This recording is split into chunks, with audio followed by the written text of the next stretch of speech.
ഇന്ന് മീൽസ് കഴിക്കാൻ നമ്മൾ കലൂര് സ്റ്റേഡിയം ലിങ്ക് റോഡ് അല്ലേ?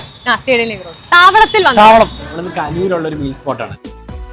ഉച്ച സമയത്ത് മീൽസ്, രാത്രിയുള്ള സ്പെഷ്യൽസ് ബോർഡിലുണ്ട്. ഇവിടെ മീൽസ് മാത്രമല്ല, വേറെ സ്പെഷ്യൽ സാധനം നെയ്ച്ചോറ്, ബീഫ് കറി, ചിക്കൻ ഫ്രൈ. നെയ്ച്ചോറും പള്ളിക്കറിയാണ് ഇവിടുത്തെ കോംബോ. നെയ്ച്ചോർ, പള്ളിക്കറി, പപ്പടം, സാലഡ്, അച്ചാർ, ചൂട്ടമായി. അപ്പൊ മീൻജ മീൻ. നിനക്ക് സാമ്പാർ മീൻചാർ മിക്സ് ഇഷ്ടം? Sambar and pulissery mixing I like. നല്ല മീൻചാർ. വാവ്, മീനും നല്ല രസമുണ്ട്. നെയ്ച്ചോറിന്റെ കൂടെ പരിപ്പും കിട്ടും. നമുക്ക് ബീഫ് നോക്കാം.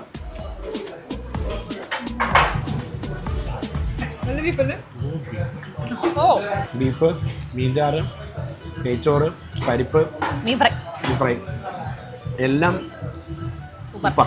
നമ്മൾ കഴിച്ച് ഏകദേശം കഴിഞ്ഞു. നിങ്ങൾ വരുന്നുണ്ടെങ്കിൽ ഒരു 2 മണിക്ക് മുന്നേ വരാൻ നോക്കാം. അങ്ങനെയാണെങ്കിൽ ഓൾമോസ്റ്റ് എല്ലാ സാധനങ്ങളും ഉണ്ടാവും. ദ ബെസ്റ്റ് പാർട്ട് ഈസ് ഊണിന് 70 രൂപ മാത്രമേ ഉള്ളൂ. ആൻഡ് ബീഫും അൺലിമിറ്റഡ് നെയ്ച്ചോറും 130 രൂപ. അഫോർഡബിൾ പ്ലേസ് വിത്ത് ടേസ്റ്റ്. താവളം രാവിലെ 7:30-8 മണി മുതൽ രാത്രി 11 മണി വരെ ഉണ്ടാവും. പാം ട്രീ ഉണ്ടല്ലോ സ്റ്റേഡിയം ലിങ്ക് റോഡിൽ, അതിന്റെ ഓപ്പോസിറ്റ് ഉള്ള വഴിയിലാണ് താവളം.